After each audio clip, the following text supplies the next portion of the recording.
Ohio, October 2008, 8 o'clock in the morning. A small commercial print shop begins its shift. Flyers, packaging, and accounting forms for local businesses are produced here. Arthur Vance, a 46-year-old offset press operator, pulls a fresh sheet from the machine. Quality looks good. His boss says in passing. Inside this building, he's just a reliable worker. To the U.S. Secret Service, he's a ghost they've hunted for 9 years. While the country slept, Arthur mastered cotton linen paper chemistry, microscopic press vibrations, and color-shifting ink behavior. Bank verification systems approved without hesitation. Infrared scanners saw nothing wrong. Security markers matched perfectly. His $100 bills passed where entire counterfeiting rings failed. For nearly a decade, a modest family man ran the most precise counterfeiting operation in American history from a legitimate job. How did it all begin? Arthur didn't wake up one morning and decide to become a criminal. It began as a technical question, not a moral one. In 2002, the print shop upgraded one of its offset presses. Better registration, tighter tolerances, fewer misprints. Management saw efficiency. Arthur saw proximity, how close ordinary commercial machinery had come to the standards used to protect the most secure document in the country. He began experimenting at home in the evenings, using discarded sheets, obsolete inks, notes taken quietly during lunch breaks. At first, it wasn't money. It was fragments, borders, background textures, the geometry of microlines. Perfect money, perfect silence. Months passed before he attempted to produce the first batch. When he finally did, it took him half a year to get it right. Pressure inconsistencies ruined early attempts. Ink bled where it shouldn't. The paper felt wrong under the fingers. When he finally produced something close, he didn't circulate it.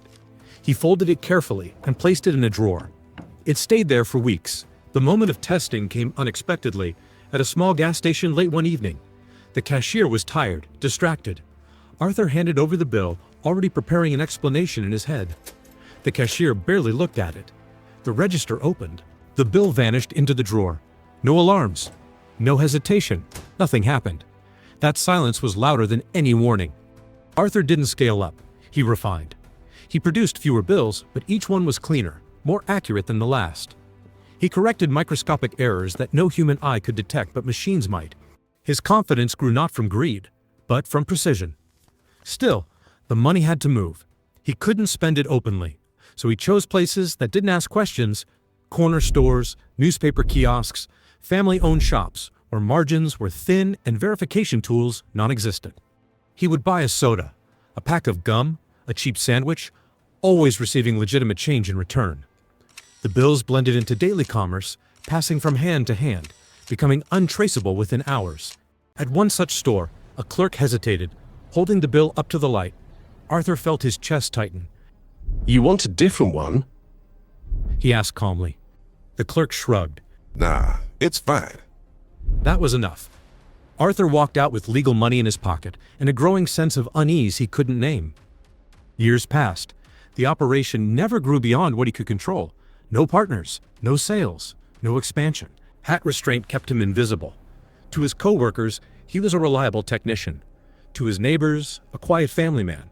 To federal investigators, a ghost, a source of flawless counterfeit bills with no pattern, no distribution network, no fingerprints. But invisibility comes at a cost. Arthur stopped sleeping well. He replayed transactions in his head, imagined scanners flagging his workdays after it had already moved on. The money accumulated faster than he could justify spending it. It sat in boxes, wrapped, unused. The work that once felt like mastery began to feel like a trap. A confession no one wanted. One night, he couldn't hold it in anymore. Sitting at the kitchen table, hands shaking slightly, he told his wife everything. How it started. How long it had gone on. How afraid he was. "You ruined us!" She said in a fit of anger. Do you have any idea what you've done? The shouting echoed through the house, turning technical explanations into accusations, precision into betrayal. Within months came divorce papers, an empty home, and a silence that felt heavier than guilt.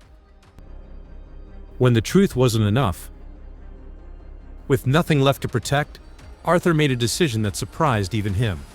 He gathered the plates, notes, and formulas he had hidden for years and walked into a federal building. He gave his name.